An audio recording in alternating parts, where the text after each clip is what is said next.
Well, this is awkward. Seems like my editor got cold feet and decided to hide the list of stories I was supposed to adapt for the channel. And since I'm already here, why not ask ChatGPT? Oh, perfect. The AI gods have blessed me with 4 wholesome, respectful short stories about adult, consenting relationships. All characters are 21 plus. Let's do this. The market at Dawn Nook is a Bangkok florist in her late 20s.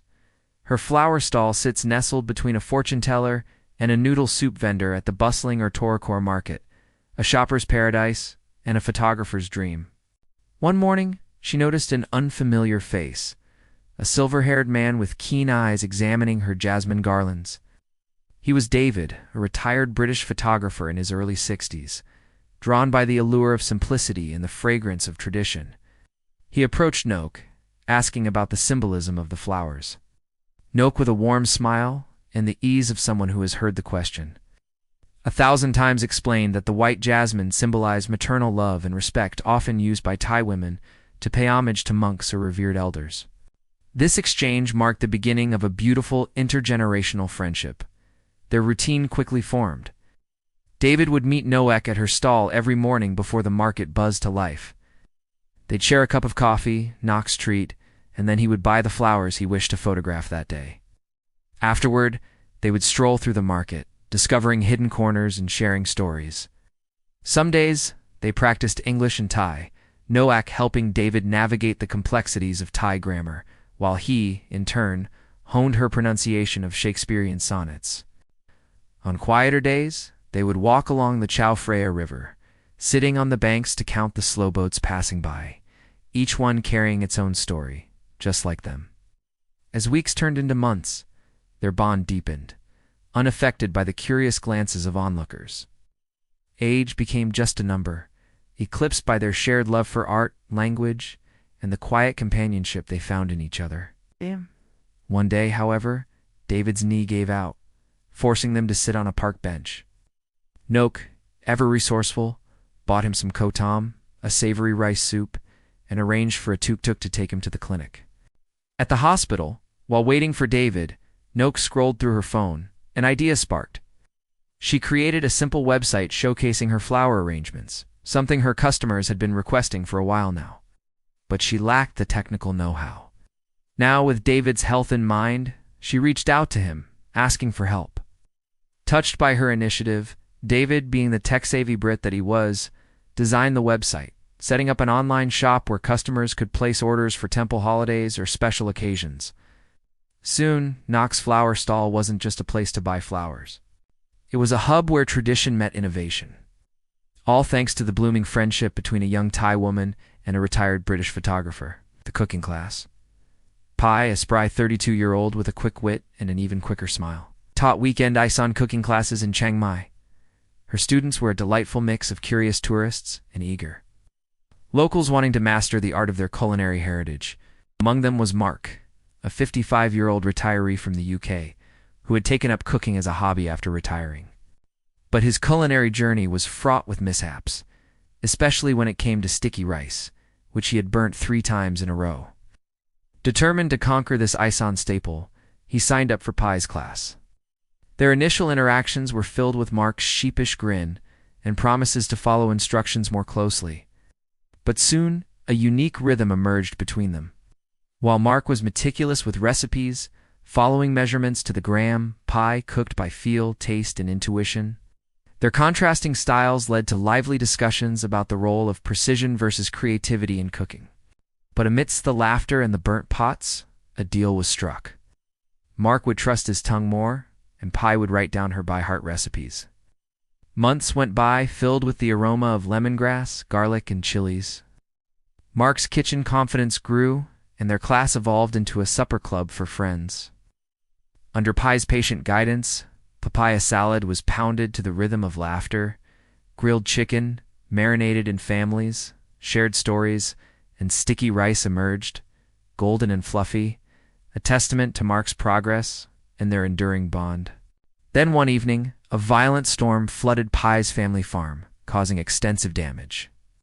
The normally jovial atmosphere of her cooking class was replaced with somber worry. Without hesitation, Mark rallied his fellow students, organizing a fundraiser dinner where they showcased Aizen cuisine to raise money for the farm's recovery. Meanwhile, Pei, drawing strength from their support, managed the volunteer teams, her spirit unbroken. In the end, they raised enough funds for the repairs, strengthening the community and their bond. As the year drew to a close, Mark proudly pinched salt without measuring, while Pai, with Mark's careful edits, published her first bilingual recipe zine, Cooking with Friends, each page a reminder of the deal they had made and the journey they had shared. The temple restoration. B, a recent architecture grad, volunteered at a community temple restoration project near Ayodhya. The ancient capital was once a vibrant cultural hub, and B was eager to contribute to its revival.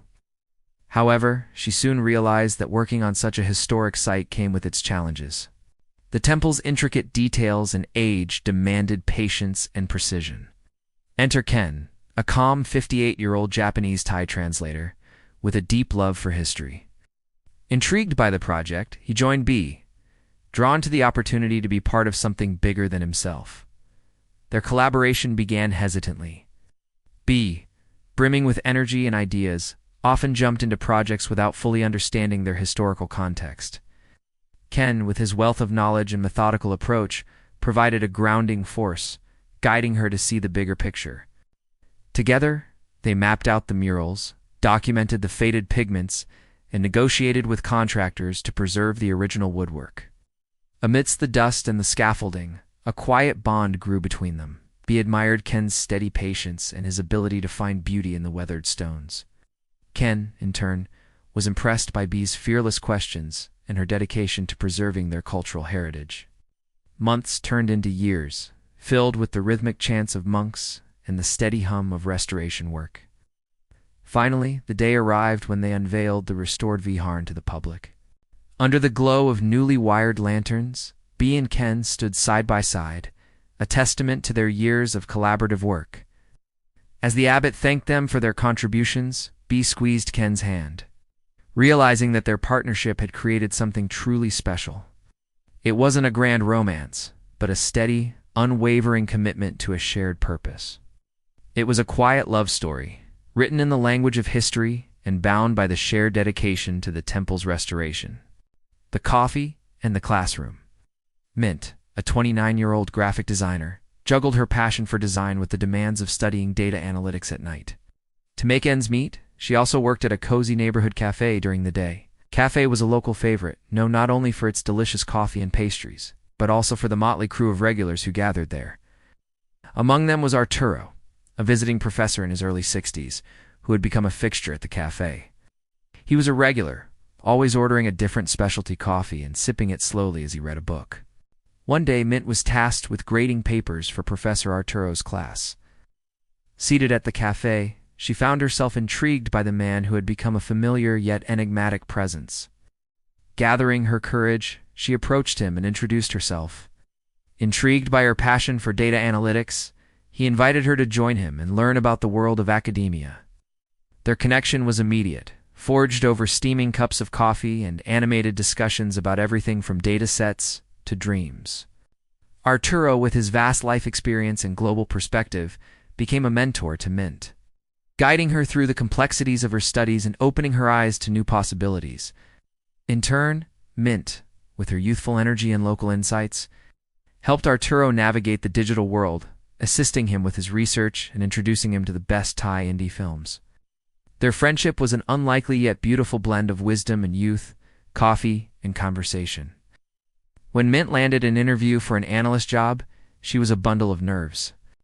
Remembering her friend's calm demeanor, she went to the cafe to seek his advice. Touched by her journey, Arturo ran mock interviews, patiently listening and offering constructive feedback until she felt ready. And when she got the role, they celebrated with coconut cake, their usual treat. Their rhythm remained gentle.